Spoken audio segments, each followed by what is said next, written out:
Hello और खुश आमदीद एक और लेक्चर में जिसमें हम बात करेंगे कि कंपैरिजन किस तरीके से होता है जावास्क्रिप्ट के अंदर अगर हमें किसी वैल्यू को दूसरे से कंपेयर करना हो या किसी वेरिएबल को दूसरे वेरिएबल से या किसी वेरिएबल को वैल्यू से, तो वो किस तरीके से होता है। सबसे पहले हम एग्जांपल देखेंगे लेस देन की। तो अगर हम 2 <3 लिख रहे हैं तो ये वैल्यू जो है वो कंपेयर होती है और इसका आंसर हाँ या ना में आता है या ट्रू और फॉल्स में आता है। अगर हम यहाँ पे कहें तो हम बेसिकली कह रहे हैं कि भाई 2 जो है वो 3 से छोटा है और ये वाकई ट्रू है, तो हमारे पास जो रिजल्ट आता है इसकी वैल्यूएशन का वो आता है ट्रू। आप चाहें तो आप इसको एक वेरिएबल में असाइन कर सकते हैं, जैसे रिजल्ट इक्वल्स टू 2 <3 और आप यहाँ पे कंसोल डॉट लॉग करके रिजल्ट देखेंगे तो उसकी वैल्यू क्या आ जाएगी, ट्रू आ जाएगी। अच्छा, यही चीज़ अगर हम उल्टी कर दें और हम इसको कर दें ग्रेटर देन 3 तो क्या होगा? तो हमारे पास आंसर आएगा फॉल्स। क्यों? क्योंकि ये चीज़ फॉल्स है। तो हम लेस देन इस्तेमाल करते हैं, हम ग्रेटर देन इस्तेमाल करते हैं। इसी तरीके से मैं 3 ग्रेटर देन 3 कहूँगा तो भी मेरे पास फॉल्स आएगा, क्योंकि 3 से बड़ा नहीं है, वो उसके बराबर है।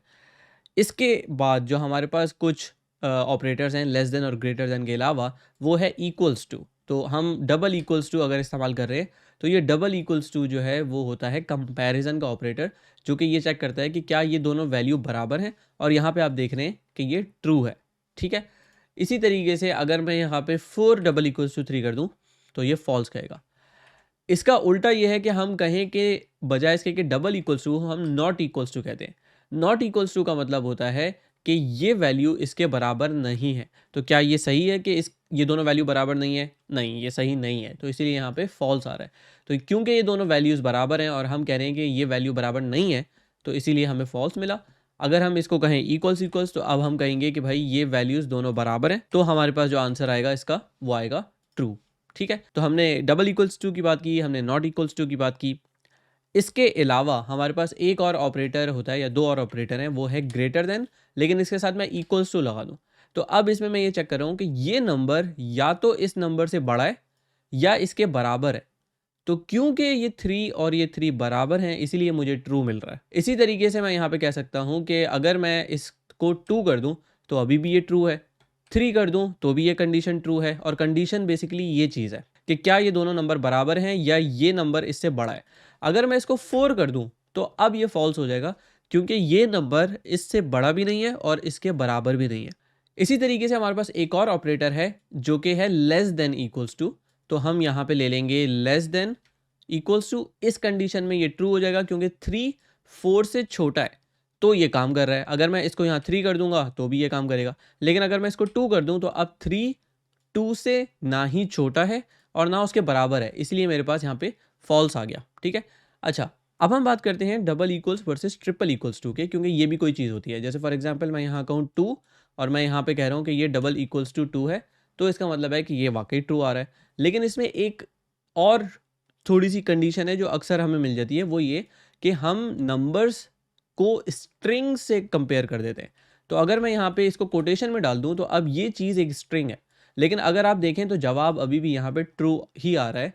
और उसका रीज़न ये है कि जब हम डबल इक्वल्स टू यूज़ करते हैं और हमारे पास एक तरफ नंबर और दूसरी तरफ कोई स्ट्रिंग होती है, तो अगर उस स्ट्रिंग के अंदर नंबर जो दिया हुआ है वो सेम है इस नंबर के, तो भी ये इसको ट्रू देता है। यानी कि इस सिचुएशन के अंदर डबल इक्वल्स टू टाइप को नहीं देखता कि दोनों वैल्यूज़ की टाइप क्या है। ये वैल्यू नंबर है, ये वैल्यू स्ट्रिंग है या स्ट्रिंग टाइप की है। ये नंबर टाइप है, ये स्ट्रिंग टाइप है। लेकिन जब हम डबल इक्वल्स टू यूज़ करते हैं तो वो टाइप नहीं देखता, बल्कि ये देखता है कि वैल्यू में नंबर कौन सा है। ये 2 है, ये 2 है। अगर मैं इसको 22 कर दूं तो ये काम नहीं करेगा। अगर मैं इसको भी 22 कर दूं तो ये यहाँ पे अब ट्रू दे रहा है। ठीक है।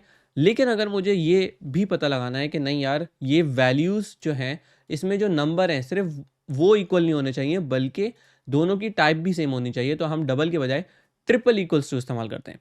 तो ट्रिपल इक्वल्स टू ना कि सिर्फ नंबर चेक करते हैं बल्कि टाइप भी चेक करता है, और आप देख रहे हैं यहाँ पे फॉल्स आ रहा है। तो या तो ये दोनों चीज़ें नंबर होनी चाहिए तो ये ट्रू करेगा, या तो ये दोनों चीज़ें स्ट्रिंग होनी चाहिए, ठीक है, तो ये चीज़ ट्रू होगी, वरना ये ट्रू नहीं होगा। तो अगर मैं 22 इक्वल्स 22 कर दूं, क्या मैंने इंसर्ट दबा दिया? यस। और अगर मैं यहाँ पे ट्रिपल इक्वल्स टू दबा दूं तो अब आप देखें अब ये ट्रू है। लेकिन अगर इसमें से कोई भी चीज़ एक नंबर हो जाती है तो अब ये फॉल्स हो जाएगा। तो I think that's pretty much it. ये वो सारे ऑपरेटर्स हैं जिनसे हम कंपैरिजन करते हैं जावास्क्रिप्ट के अंदर। इस वीडियो को देखने का बहुत शुक्रिया। अगर आपने ये वीडियो आखिर तक देख लिया है तो इस पे कमेंट कीजिए कि मैं ये वीडियो आखिर तक देख चुका या देख चुकी।